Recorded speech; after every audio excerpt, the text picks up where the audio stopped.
Hello, my name is Emma Clay and I am 17 years old. And today I'm here to talk to you about sexual assault. And I know some of you probably just got a bit uncomfortable or nervous at the mention of this, despite seeing the title. Or maybe you're even wondering what a 17-year-old could possibly have to say about this subject. But the truth is that a large majority of youth, high school and lower, girls and boys, suffer some form of sexual harassment or sexual assault before they are 18. For me, personally, it happened when I was 14 years old. This is my reality, something I've dealt with for years now and continue to deal with. This is my story. When I was 13, I was diagnosed with severe depression and severe anxiety.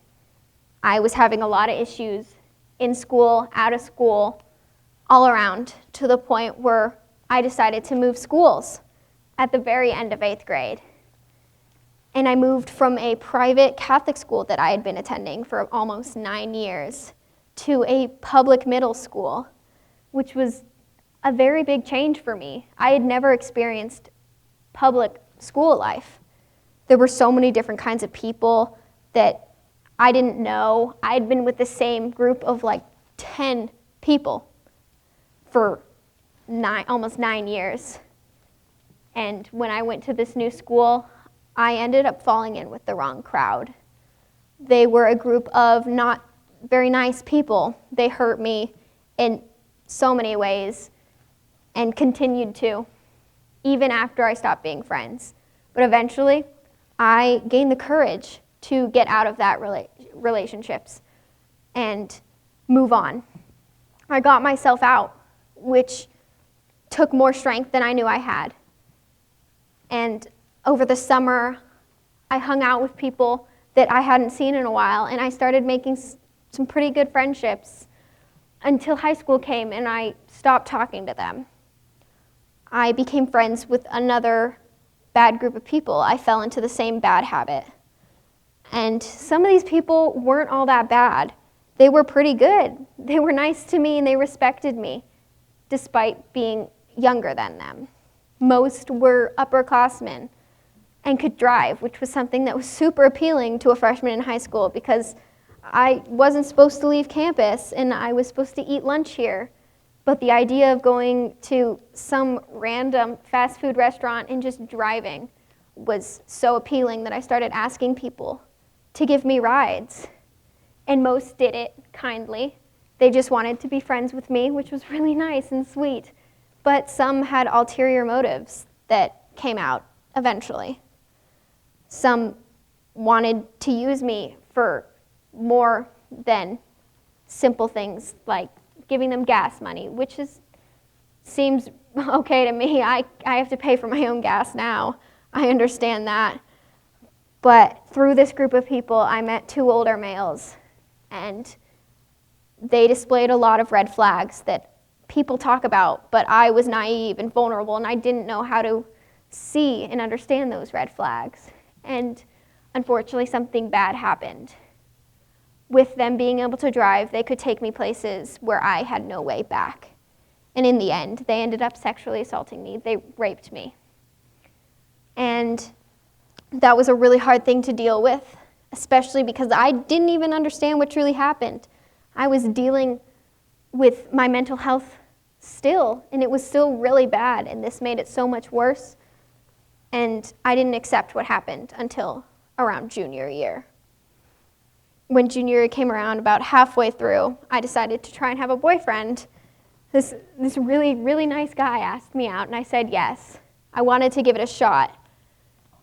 But I soon started to realize that I was uncomfortable with physical affection. I couldn't stand it. I couldn't hold hands. I couldn't hug him or my friends, not even my family. I couldn't do anything that normal relationships do. Like, I couldn't do any of that. And that wasn't fair to him. So eventually, we ended it. I ended it with him. It wasn't fair. I wanted to try and figure out what was going on with me. So I started to talk to my therapist that I had had for years. And it started to all come out. I eventually told her what had happened with these 2 guys. And from there, we talked about telling my mom. I got to the point where I told my mom, which was so scary. I was worried that she was going to judge me or think less of me or think I deserved it. Many people do feel that way when they have these stories. But my mom was really supportive. She talked to me about it, and we talked through with my therapist too. And eventually, I started telling more people. I told a school counselor, and from there, the school SRO, and then from there, more police. Lots of police, victims, advocates, sheriffs, all kinds of people that needed to know for my case. Because I decided to get justice, and I am. I'm getting justice for me, and sadly, for others as well. From there, things have gotten better for me.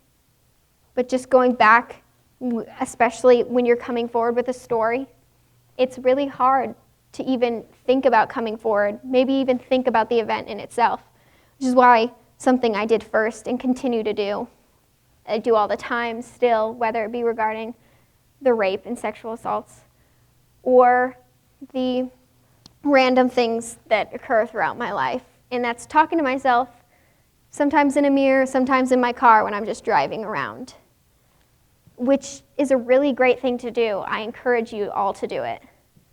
It's an amazing way to voice what you've been thinking about and voice your opinion on this subject to an audience that's yourself. You don't have to worry about being judged because there's only one person listening and it's you. From there, after you get more comfortable talking about it out loud, you can start to think about the idea of telling other people. And make sure it's someone you're comfortable with. And you don't have to go out and tell everyone. It can be one person, it can be a best friend, a parent, a sibling, a therapist if you have one, a counselor, whoever you feel comfortable with. That's totally up to you. You decide when you're ready and who you're ready to tell. One suggestion that I do with my therapist that she taught me is playing with something. I usually used a Rubik's Cube, which I finally learned how to solve. I've done it once, have never been able to successfully do it again. But just messing with something in your hands or drawing allows your brain to have a little distraction to where you're not solely focused on what you're saying, which is an amazing thing to do. It makes you less likely to start freaking out because you're distracted. And this is something I encourage you to do, and I do still today, all the time. From there, you can start to tell other people, and more if you want. You can start to think about going to the police, but it's totally up to you. You're in control of your life. You determine when you're ready and when you're not ready. It's all up to you. I don't care if someone's saying that you need to start talking now. You don't have to. I really don't care what they say. You don't have to. You do what's best for you because you know what's best for you. This is you we're talking about. Your parent or your friend, they don't know what's going on inside your head and what you're thinking about. So it's totally up to you. And I know when you're coming forward and thinking about coming forward with these stories, there's so many worries. I had the same ones, like with my mom, whether she would think I'm lying, which unfortunately people do lie, and now people have to question the legitimacy of others' stories because of that. Or they're going to judge you and think you asked for it, but no matter what you're wearing, what you do, nothing you did made it your fault. It's never your fault. Especially, I know it's an issue when you're in middle school or high school. School can be a hostile environment. Sadly to say, it's not supposed to be, but it is. We walk on eggshells around, making sure we don't say the wrong thing or do the wrong thing, so people start judging us, or bullies take that word or action you did and use it against you. It does happen, but you don't have to let it. If you stand up to them, they can maybe use some embarrassing thing about your life, but if you don't act like you're embarrassed, it doesn't have to be bad to you, which is an amazing thing. You have to come to an acceptance in yourself to the point where you don't have to care what other people think. I still do, but I work to try and not to think about what others say about me, because they don't matter. What matters is what I think about myself. And I'm proud of myself. I'm proud that I've come this far. I'm a survivor, but I was also a victim. And you're also survivors of anything in your life, and I'm so proud of you for doing that. It's amazing that you were able to get through this. And even if you haven't told your story, you can, but there's no pressure to do that. There's no peer pressure. I'm not trying to peer pressure you into anything. When you're comfortable, especially regarding things such as serious as this. One of my favorite quotes I'm going to give you before I go is from one of my favorite TV shows, Criminal Minds. It's, "Scars remind us where we've been. They do not have to dictate where we are going," which I think is a beautiful quote to live by. I have plenty of scars, emotional and physical, and in all my past. It's created me to who I am today, but it does not have to define who I'm going to be. It's not saying that I need to go and do this or I need to go and do this. I can create my own destiny, in a sense. I do what I want to do because I do what makes me happy. And I have all my scars, like I said, emotional and physical, and I'm showing them to you because I want you to know that you are not alone in anything you do. I'm here for you. I believe in you. And I'm so proud of who you've become and where you're going to be. Thank you.